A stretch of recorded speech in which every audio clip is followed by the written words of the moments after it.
தமிழகத்தையே பிரட்டி போடுற அளவுக்கு ஒரு கூட்டணி அமைந்திருக்கிறது. திமுக பிளஸ் காங்கிரஸ் கூட்டணி 28 பிளஸ் ஒரு சீட்டு வாங்கிறாப்புல. நேற்று பச்சு முடிச்சுட்டு அங்கே இருந்த ஸ்டாலின் ஐயா வந்துட்டு முடிச்சிட்டோம், எல்லாத்தையும் முடிச்சிட்டோம். உடனே ஊபிஸ்லாம் போடுறாங்க, ஒரே சாங்கு போடுறாங்க, அலப்போகிறோம், நம்ம தலைவரையா பொழக்கிறோம், ஓ அழும்ப பார்த்தவன். அதுவே ஒரு ஒப்பாரி பாட்டு. அந்த ஒப்பாரி பாட்டை பாட்டு ஒரே ஜாலியாகிறாங்க. என்ன கல்ல தட்டி விட்டுருச்சா அந்த கசாப்பு கிடக்காங்க. என்ன அவரும் பிசுங்கிறாரு, நீங்களும் பிசுங்கிறீங்க. உங்களுக்கு எல்லாம் ஒரே குழப்பமா இருக்குல்ல?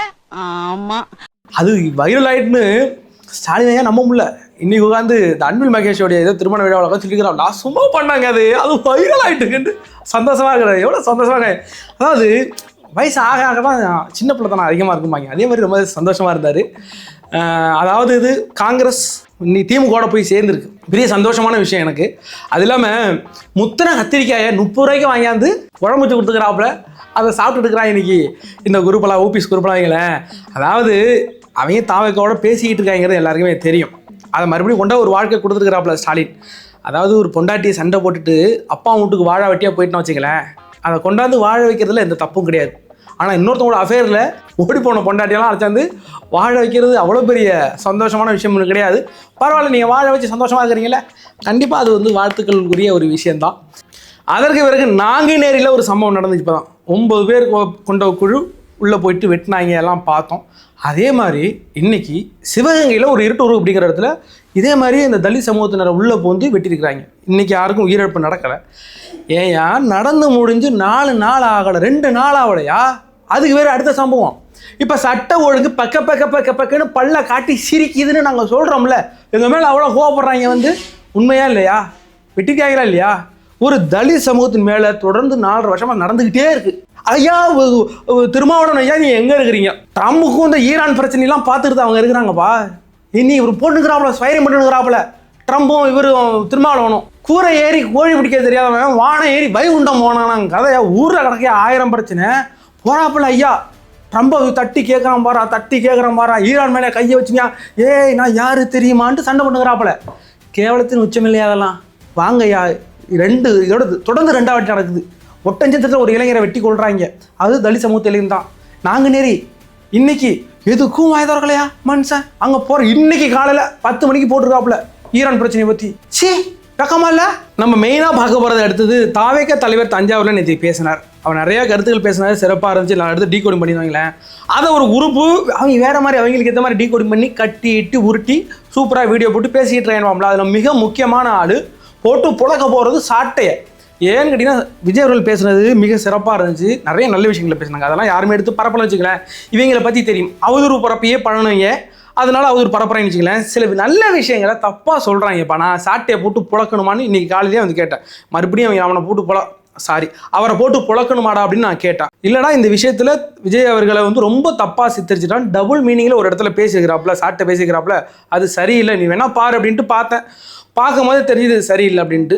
அதனால் அதை உடச்சி சொல்லணும் அப்படின்ட்டு தான் நாங்கள் இந்த வீடியோ மெயினாக மேக் பண்ணியிருக்குது. வாங்க வீடியோக்குள்ளே போகலாம். நான் உங்கள் எங் தாத்தா. நீதி வழங்கும் போது அண்ணன் தம்பி சொந்தம் பந்தம் பணக்கார ஏழை எதையுமே பார்க்க கூடாதுடா, நாயத்தை மட்டும்தான். நான் சொல்லியிருந்தோம், நேற்றுக்கே சொன்னோம், நானும் அந்த ஸ்கிரிப்ட் எழுதிட்டு இருப்பேன். ஒரு புளிப்பு காமெடியை கொண்டாந்து நாளைக்கு சொல்ல போகிறாப்புல அப்படின்னு.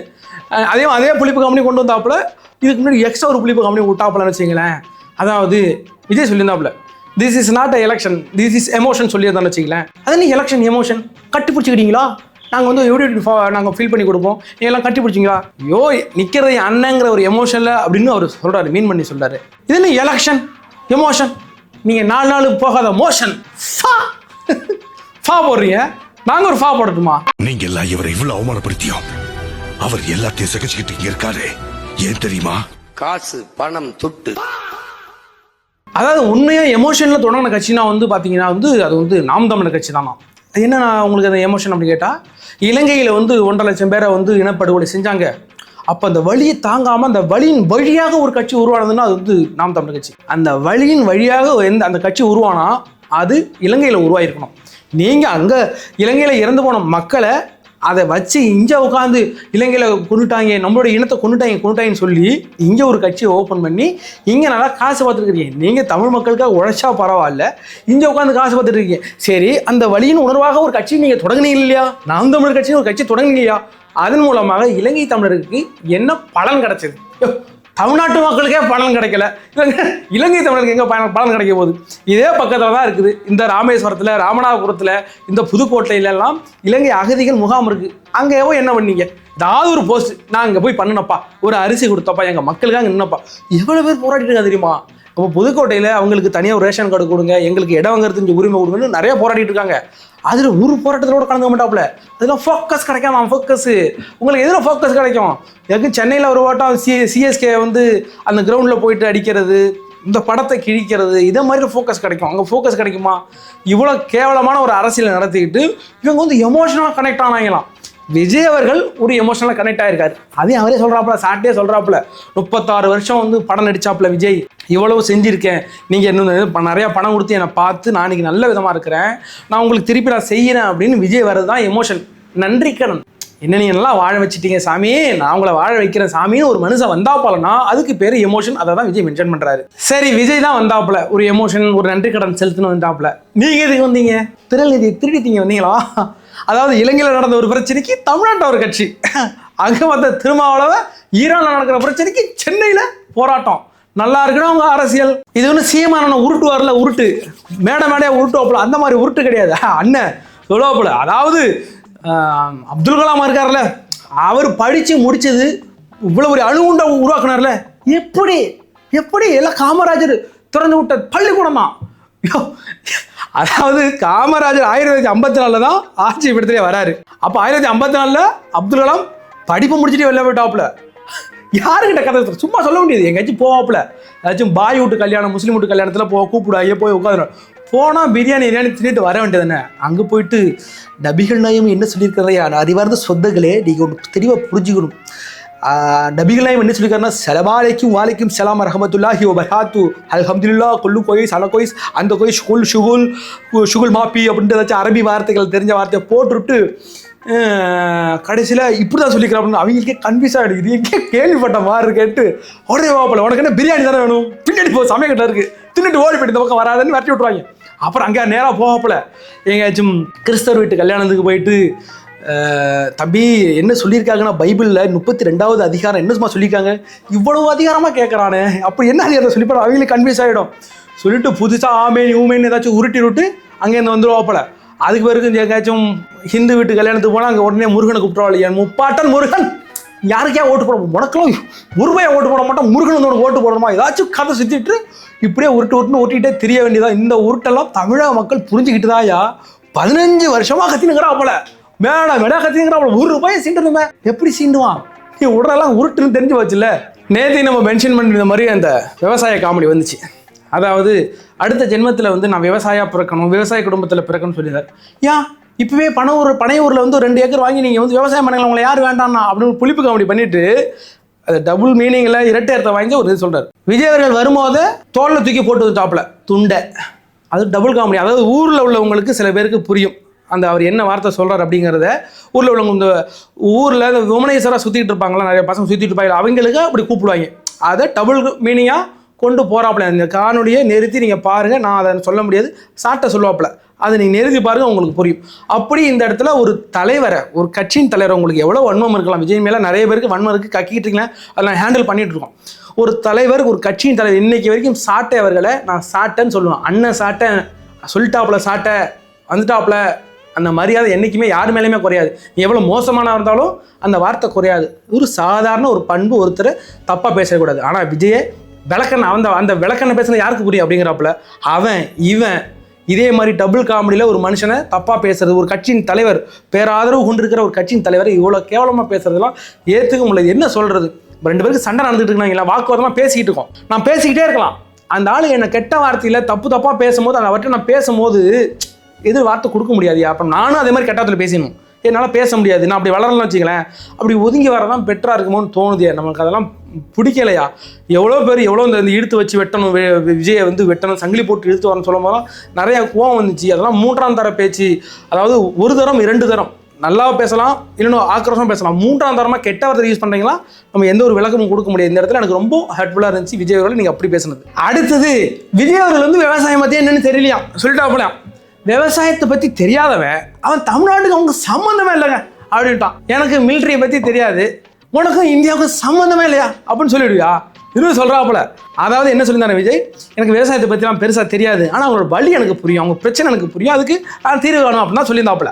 சொல்கிறாப்புல அவர் ஒன்றே எடுத்துக்கணும். சரி, நீ ஒரு டாக்டராக இருக்குங்க, டாக்டர் வேலை எனக்கு தெரியாது, ஆனால் அந்த ப்ரிஸ்கிரிப்ஷன் எழுதி கொடுத்துருவாங்க, மற்ற ட்ரீட்மெண்ட் எல்லாம் பார்த்தோன்னா டாக்டர் வேலை எனக்கு தெரியாதுன்னு புளிப்பு காமெடி பண்ணிட்டு உட்காந்துக்கிறாப்புல சாட்டை.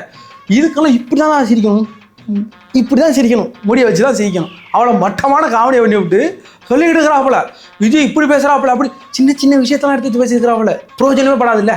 அதாவது விஜய் அவர்கள் வந்து தஞ்சாவூரில் நின்று வேலூர் மக்களே, என் நெஞ்சில் குடியிருக்கும் வேலூர் மக்களே சொல்லிட்டாப்புல. போன வேலூர் கூட்டத்தில் அதை நான் சொல்லலை, அதனால் என் நெஞ்சில் குடியிருக்கும் தஞ்சாவூர் மக்களே, என் நெஞ்சில் குடியிருக்கும் வேலூர் மக்களே. ஏற்கனவே ஒரு நண்பர் அப்படி சொல்லியிருந்தார், விஜய் வந்து எல்லா ஊருக்கும் போகும்போது சொல்லிட்டு போகல, எங்கள் ஊருக்கு வரும்போது சொல்லாமல் போயிட்டாப்புல, எனக்கு ஒரே மன வருத்தமாக இருக்குன்னு சொல்லியிருந்தாப்புல அந்த பையன். அதற்காக அதைய கூட கேட்டு இந்த கூட்டத்தில் சொல்லிக்கிறாப்புல. இது ஒரு மேட்டராக மாதிரி பேசிட்டு உட்காந்துக்கிறாங்க. சாட்டையும் இடுமானமும் எந்த ஊரில் பேசிட்டு இருக்கிறீங்க அப்படின்னு பேசிக்கிறாப்புல. அடுத்ததாக முல்லை பெரியார் இஷ்யூ. முல்லை பெரியார் பற்றி விஜய் அவர்கள் இப்படி உட்காந்து முல்லை பெரியார்களை பற்றி நான் பேசிட்டு உட்காந்துப்பான்னு நினச்சேன். ஆனால் முல்லை பெரியார் தொடாமல் போயிருக்கிறாருல. இன்னைக்கு பார்த்தீங்கன்னா அந்த தலைவன் எப்பயுமே ஒரு கை அங்கே போயிட்டே இருக்கு, இப்படி எது காக்கா அப்படி மாதிரி கை அப்படி போயிட்டு இருக்கு. கடுப்பாக இருக்கு பார்க்கும்போது, சில பார்த்தாலே கடுப்பாகும்ல. அந்த கருத்தில் முதல்ல சாட்டை தான். என் ஃப்ரெண்டு ஃபோன் பண்ணி சொல்கிறான், அது என்னன்னு தெரியல, நான் மூஞ்சை பார்த்தா கடுப்பாக இருக்கிட்ட அடிக்கணுமான்றாங்க. நிறைய பேருக்கு தோணுது இருக்கு அந்த மூஞ்சை பார்த்தா. அதெல்லாம் பார்த்தாலே அடிக்கணும் போல இருக்குன்றா. ஆனா நம்பியா பார்த்தாலே அடிக்கணும் போல இருக்கு. பார்த்தாலே எப்பறம் ஒருத்தனை பார்த்தா அடிக்கணும் போல தோணும். பாரு தம்பி, யார முறைக்கிறா? முறைக்கிற மாதிரி தான் இருக்கு. என்ன முறைக்கிற? அப்படி பேசிட்டு இருக்காங்க. அதாவது ஒரு விஷயம் என்ன, ஒரு நபர் என்ன சொல்றாரு அதை பத்தி தெரிஞ்சுக்கணுமா இல்லையா? முல்லை பெரியாரை பத்தி எனக்கு தெரியும், அதை எப்படி ஹேண்டில் பண்ண தெரியும், ஆர்ஓவியை பத்தி எனக்கு தெரியும் சொல்றாப்புல. உடனே புதுசா சொல்றாப்புல ஆர்ஓவி ஈரோவிங்கிறாரு. சீமான் என்ன சொல்லிக்கிறாப்புல, வந்து நான் எல்லாருக்கும் தண்ணி விடுவேன் சொல்லிக்கிறாப்புல, விவசாயம் பார்ப்பேன்னு சொல்லிக்கிறாப்புல. விஜய் உன்னால் தெரியுமா சொல்ல முடியுமா அப்படிங்கிறாப்புல. கொஞ்ச நாளும் புத்தி உள்ள அதிக தான் அறிவாந்த கூட்டமா, கொஞ்ச நாள் புத்தி உள்ள யோசிக்கணும். அதாவது முல்லை பெரியாரில் என்ன பிரச்சனை, அவங்க தண்ணி கொடுக்க மாட்டான்னு சொன்னாங்க, தண்ணி கொடுக்க மாட்டான்னு சொல்லலை. அது ஒரு 145 வருஷம் பழமையான ஒரு அணை. அந்த அணை எங்கே இருக்குது? தமிழ்நாட்டில் ஒரு தமிழ்நாடு கட்டப்பட்ட அணை தான். அது எங்கே இருக்குன்னா இடுக்கி மாவட்டத்தில் இருக்குது, திருவிதாங்கூர் பழைய கேரளத்தில் இருக்குது. அது தமிழன் தான் ஆட்சி புரி தான். அந்த அணை தமிழுக்கு தான் சொந்தம், மெயின்டெனன்ஸ் தான் நம்மளால தான் பார்த்துருக்குறாங்க. அவன் என்ன பிரச்சனை நடக்கிறாங்கன்னா, மட்டம் 142 43 அடி நீங்கள் ஏற்றும் போது கேரளாக்குள்ளே தண்ணி வந்துடும், எங்களுக்கு பிரச்சனை ஆகிடும் அப்படின்னு சொல்லி பயமுறுத்தி வச்சுக்கிறாங்க. யார்? கேரளா. அதுக்கு ஏற்கனவே நம்ம ஆளு போய் நிறைய சட்ட போராட்டம் போட்டு 2014 நினைக்கிறேன் உச்சநீதிமன்றமே சொன்னிச்சு, இந்த அணை ரொம்ப பாதுகாப்பாக இருக்குது, 142 அடி நீங்கள் தண்ணி நீங்கள் வந்து நிரப்பிக்கிட்டு இது நம்ம பயிர் இந்த சைடு நீங்கள் தேனி கம்பம் அந்த மாதிரி அந்த ஏரியாவுக்கு நீங்கள் நமக்கு பாசனம் கிடைக்குது.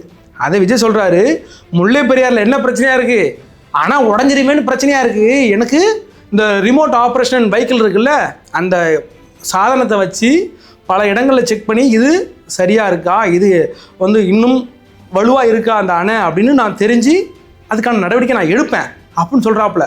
அதான் கரெக்டு. அவங்களுக்கு ஆர்ஓவினாலும் என்னன்னு தெரியலை, முல்லை பெரியார் பிரச்சனைனே தெரில. அவங்க என்றைக்குமே தண்ணி கொடுக்க கூடாதான் சொல்லலை, அது தமிழோட அணை, தண்ணியை மேலே ஏற்றாதான்றாங்க. இது ஒன்று தெரியாமல் தூக்கி வந்துட்டாப்புல சாட்டை புதுசாக கதை ஒட்டுங்கிறாப்புல. ஒருத்தன் கேட்குறான், ஒருத்தன் நாம் தமிழ் கட்சிக்காரன் தம்பி ஒருத்தன் கேட்குறாப்புல, அந்த காம்பவுண்டு சோறு இல்லாத இருக்குல்ல அதில் தப்பிச்சு வந்துட்டாப்புல. உங்களுக்கு ரொம்ப மோசமாக பேசிக்கிறாப்புல. விஜய் அப்படிலாம் பேசக்கூடாது, உங்களுக்கு தெரியுமா முல்லை பெரியார் வரைக்கும் விஷயம் பற்றி உங்களுக்கு தெரியுமா, என்ன தெரியுமா, சாட்டை பேசிக்கிறாப்புல, போய் பாரு அப்படிங்கிறாப்புல. அந்த உனக்கு என்னடா தெரியும், உனக்கு நீ எங்கே தான் கேட்ட, எனக்கு சாட்டை சொல்லிக்கிறாப்புல. என்சைக்ளோபீடியா, அதாவது நாம் தமிழர் கட்சியோட என்சைக்ளோபீடியானா யாரும் சாட்டை நினச்சிருக்கிறாங்க, அவர் சொல்கிறதெல்லாம் உண்மை நம்பிட்டு இருக்காங்க. அந்த சாட்டை பொய் சொல்லிக்கிறாப்புல, பொய்யா பரப்பிட்டு இருக்கிறாரு. அவங்களுக்கு வந்து விஜய் பேசுனது மாதிரி கண்டென்ட் ஒன்றும் கிடைக்காதா பார்ப்பாங்க, இன்னும் அவதூறு பரப்பலாம் அப்படின்ட்டு இவர் இப்படி சொல்லிட்டாரான்னு எழுதி உங்கள்கிட்ட கொண்டாந்து புளிப்பு கம்பெனி கொடுக்குறது. அது கைதட்டுறதுக்கு அது ஒரு 150-200 பேர் உட்காந்துக்கிட்டு கைதட்டாங்க. சாட்டை செஞ்சுட்டாப்புல, சாட்டை படுந்துட்டாப்புல, சாட்டை தெறிக்க விட்டாப்புலன்னு குரூப் இருக்காங்கல்ல திமுககாரன் நாம் தமிழர் கட்சி தம்பி, அவங்கெல்லாம் பண்ணியிருக்கிறாப்புல. அடுத்ததாக மீனவர் பிரச்சனை விஜய் அவர்கள் தெளிவாக சொல்லியிருந்தார். அதாவது மீனவர்களுக்கு ஒரு பிரச்சனைனா நான் களத்தில் நிற்பேன், நம்மளுடைய மீனவர்கள் ஒருத்தனை கூட யாரும் தொடவே கூடாது, நம்ம தமிழ்நாட்டு மீனவர்கள் யாரும் தொட்டால் நான் சும்மா விட மாட்டேன், அதுக்கான நடவடிக்கை நான் எடுப்பேன்னு சொல்லியிருந்தாப்புல. உடனே சாட்டை சொல்கிறாப்புல, ஐயோ நல்ல பாயிண்ட், ரொம்ப பாயிண்ட் எடுத்துவிட்டாப்புலன்ட்டு. நீ என்ன பேசுகிறா? எங்கள் தலைவர் சொல்லிக்கிறாப்புல, சீமான் சொல்லிக்கிறாப்புல, என்னம்மா சொல்லிக்கிறாப்புல, நீ ஒரு மீனவனை தொட்டால் நான் சிங்கள மாணவனை தொடுவேன் அப்படின்னு சொல்லிக்கிறாப்புல. யாரு? சீமான். சரி, இந்த 4.5 வருஷமா இப்போ 2 மாதம் முன்னாடி நாகப்பட்டினத்தில் மீனவர்களை கொண்டு போயிட்டாங்க, கொண்டு ஜெயிலில் வச்சுருக்காங்க ஸ்ரீலங்காவில். எந்த மாணவனை, சிங்கள மாணவனை நீங்கள் இங்கே கை வச்சிங்க? அது எப்படிப்பட்ட பேச்சு? வன்முறையான பேச்சு இல்லையா? யோ, என் தலைவன் பிரபாகரன் இலங்கையில் ஈழத்தில் நம்ம சொந்தங்களை கொல்லும் போது, நம்ம பெண்களை எல்லாம் ரொம்ப மோசமான சித்திரவதை பண்ணி கொல்லும் போது கூட ஒரு சிங்கள பொதுமக்களை கூட கை வச்சு கிடையாது. பிரபாகரன் நம்ம எல்டிடிலேருந்து ஒரு ஆள் கூட சிங்களவர்களை, சிங்கள பொதுமக்களை கொண்டது கிடையாது, அடித்தது கிடையாது. இன்னைக்கு வரைக்கும் அந்த ஊர் மக்கள் ரொம்ப பெருமையாக பேசுறதுன்னா தலைவர் பிரபாகரன் இந்த விதத்தில் மிக அருமையான ஒரு மனுஷன். ஒரு சிங்கள பொதுமக்களை கூட அந்த ஆள் தொட்டது கிடையாது. அப்படிப்பட்ட தலைவன், அப்படிப்பட்ட ஒரு உத்தம தலைவனை வழிகாட்டிங்கிற பேரில் வச்சுக்கிட்டு நீ அடித்து சம்பாதிக்கிறதுக்கும், நீ திறநிதி திருட்டி சம்பாதிக்கிறதுக்கும் என்ன மேட்டரை எங்கேயா எடுக்கிற? நீங்கள் சொன்னது ரொம்ப கொடூரமான ஒரு வார்த்தை. அதையெல்லாம் எங்கள் தலைவர் செய்ய மாட்டார். உனக்கு திராணி இருக்கிறதா, விஜய்க்கு திராணி இருக்கிறதான்னு கேட்குறாங்க. இவங்க கதையெல்லாம் பாருங்களேன். நெய்தல் படை அமைச்சு போயிட்டு ஸ்ரீலங்காவில் போர் போடுவாங்களாம். ஐயோ, இது தேச துரோகம். இந்தியாவுடைய சட்ட அமைப்புப்படி, சட்டத்திட்டத்தின்படி தமிழ்நாட்டுக்குன்னு தனி எந்த ஒரு படையும் அமைக்க முடியாது. அப்படி அமைச்சதுன்னா அது இறையாண்மைக்கு எதிரானது. அந்த ஒரு ஜென்ரல் நாலேஜ் கூட இல்லாமல் இங்கேருந்து நெய்தல் படையை உருவாக்கி போயிட்டு அங்கே வந்து சண்டை போடுவாராம். அடுத்து கச்சத்தீவெல்லாம் நான் வந்து மீட்டுருவாங்க. எப்படி மீட்பீங்கன்னு கேட்டு, அதாவது கச்சத்தீவை கொடு, இல்லைன்னா காஷ்மீர் அவங்கள்ட்ட கொடுத்துரு, பாகிஸ்தான் கொடுத்துன்னு சொல்லுவாப்பிலையா, யாருக்கிட்ட மோடிக்கிட்டா, அவள் உடனே கொடுத்துருவாங்களாம். ஐயோ, கொஞ்சம் சின்ன பிள்ளைத்தனமாலாம் அரசியல் பண்ணாதீங்கய்யா. நீங்கள் தான் அரசியல் வாழ்ந்த கூட்டமா, அரசியல் மையப்பட்ட கூட்டமா? உன் தலைவனுக்கே அரசியல் நயம் கிடையாது, அரசியல் சிந்தனை கிடையாது. அதாவது தஞ்சாவூர் கோபுரத்தோட நிழலு தரையிலே படாதான். யார் சொல்கிறா? சீமான் நான் சொல்கிறாப்புல, கீழே விழுவிய, தரையிலாம் விழுவோம், அந்த மதிலை தாண்டி போகாது. அதை நம்மளால சொல்லியே பழக்கிட்டாங்களா?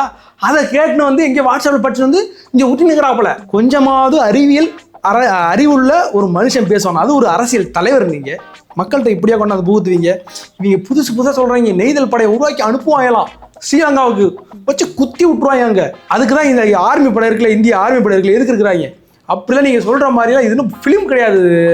சாட்டை உங்கள் இஷ்டத்துக்கு உருட்டி விடுறதுக்கு சாட்டை சேனலில் உட்காந்து ஊற்றி விடலாம். உங்களுக்கு தம்பி கைதடி உட்காந்துருப்பாங்க.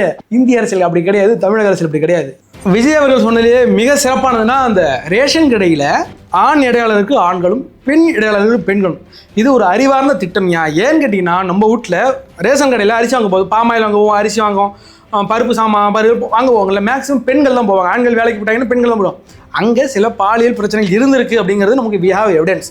அதன் மூலமாக தான் சின்ன சின்ன இடங்கள்லாம் எங்கெல்லாம் பெண்களுக்கு தவறு நடக்குதோ அங்கெல்லாம் நான் ஒரு மாற்ற வைக்கணும்னு சொல்லிடுறாப்பில்ல. நீங்கள் உட்காந்து புளிப்பு கம்பெனி பண்ணிட்டு உட்காந்துக்கிறாங்க. ஆணுக்கு ஆண், பெண்ணுக்கு பெண். அப்போ ஒரு ஆண் கலெக்டர், ஒரு ரூமில் ஆண் கலெக்டர், ஒரு பெண் கலெக்டர் இருப்பாங்களா? ஒரு ஊருக்கு ஒரு கலெக்டர். அங்கே வெற்றி கொண்டாந்து திமுக அது மென்ஷன் பண்ணுறாப்புல, பங்காளி இல்லை மென்ஷன் பண்ணுவாங்க. வெற்றி கொண்டா உட்காந்து ஒரு கம்பெனி பண்ணிட்டு இருந்தாப்புல. அப்போது ஒரு போலீஸ் ஸ்டேஷனில் ஒரு ஆண் இன்ஸ்பெக்டர், பெண் இன்ஸ்பெக்டர். லூசுத்தனமாக பேசுவீங்க, இப்படி இல்லாமையா கலப்பீங்க, வேறு வழி இல்லை. அதாவது 100 பேர் எடுத்தாங்கன்னா ஒரு போலீஸ் வேலைக்கு 50 பேர் ஆண்கள், 50 பேர் பெண்கள். 50 ஆண் எஸ்பி, 50 பெண் எஸ்பி.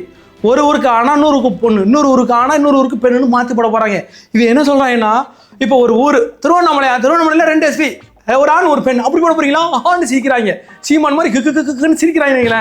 ஒரு மனுஷன் ஒரு அறிவார்ந்து சிந்திச்சு ஒரு திட்டத்தை கொண்டு வரான்னா இதை எப்படி டைவர்ட் பண்ணுறாங்க பாருங்க. அதான் எனக்கு கடுப்பாக இருக்கு. இவங்களும் ஒரு நல்ல சிந்தனை கொண்டு வர மாட்டாங்க. நான் ஆடு மேய்க்க போகிறேன், மாடு மேய்க்க போகிறேன், ஆடு மேய்க்க போகிறேன்னு சொல்கிறேன் இல்லை சீமான் அவர் சொல்கிறா அப்படி இல்லை. உங்கள் வீட்டுக்குள்ள ஆடு மேய்க்க தானே போகுது. அப்புறம் எதுக்கு அமெரிக்கன் இண்டஸ்ட்ரியல் படிக்க வைக்கிறீங்க? இந்த நாம் தமிழ் கட்சியில் உள்ள வரலாம். ஐயோ, ஆடு மேய்க்கிறத தப்பாக பேசிட்டீங்களா, மாடு மேய்க்கிறத தப்பாக பேசிட்டீங்களா? ஐயோ, நாங்கள் எங்கள் பரம்பரையாக மாடு மேய்ச்சி எல்லாம் வந்து எங்கள் அப்பா தான் இதுக்கு பிறகு நீ ஆடெல்லாம் மேய்க்க விடாதா, நல்லா படித்து முன்னேறான்னு படித்து கொண்டு போனால் சீமானு சொல்கிறாப்ப இல்லை ஓம் பிள்ளை நீ ஆடு மேய்க்க விடு, மாடு மேய்க்க விடுங்கிறாள். ஆனால் ஓம் பிள்ளை எங்கே படிக்குதுன்னு கேட்டால் அமெரிக்கன் இண்டஸ்ட்ரியல் 3ஆம் படிச்சுன்னு 6ஆம் பிள்ளைங்கிறாப்புல. ஊரை ஏமாத்துற வேலை. ஊரா விட்டு பிள்ளையெல்லாம் மாடு மேய்க்க போய் சொல்லிவிட்டு ஓம் விட்டு பிள்ளைய கொண்ட ஸ்கூலில் சேர்த்தினா அப்போ நீங்கள் விதைக்கிற அரசியல் என்ன அரசியல்?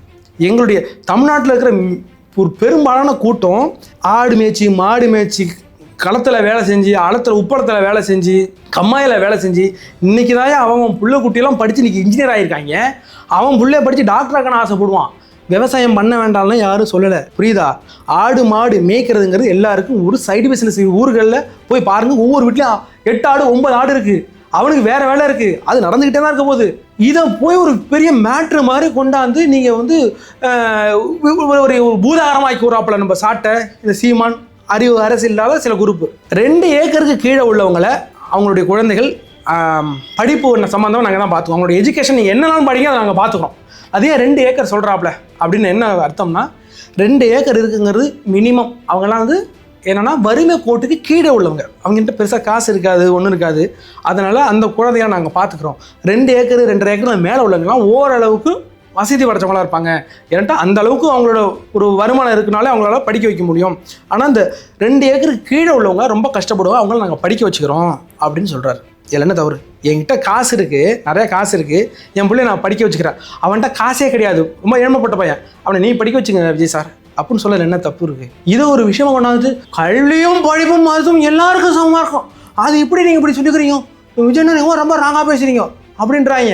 விஜய் அவர்கள் இந்த சொன்ன விஷயம் அவர் என்ன சொல்கிறாரு, நான் பகுத்தாய்வேன், பகுத்து இந்த என்ன பிரச்சனை இருக்குங்கிறத பார்த்துட்டு அதை நான் செயல்முறைப்படுத்தணும்னு சொல்கிற விஷயங்கள் அப்படி திருச்சி சொல்கிறீங்கல்ல, ரொம்ப கஷ்டமாக இருக்கியா. நல்ல விஷயங்களை யாரும் எடுத்துகிட்டு போகலையா? நேற்று அவர் பேசின நிறையா விஷயங்கள் வாக்குறுதிகளாக யாருமே எங்கேயுமே நியூஸ் கார்டாக கூட போட கிடையாது. ஆனால் அவர் சொன்ன சின்ன சாதாரண விஷயங்களை கொண்டாந்து அது ஒரு மூட்டையாக்கி பேயாக்கி கொண்டாந்து நம்மள்கிட்ட கொடுக்குறாங்கப்பா. நீங்கள் யார் என்பதை இந்த மக்கள் 2026 உங்களுக்கு இந்த பாடம் புகட்டுவார்கள்.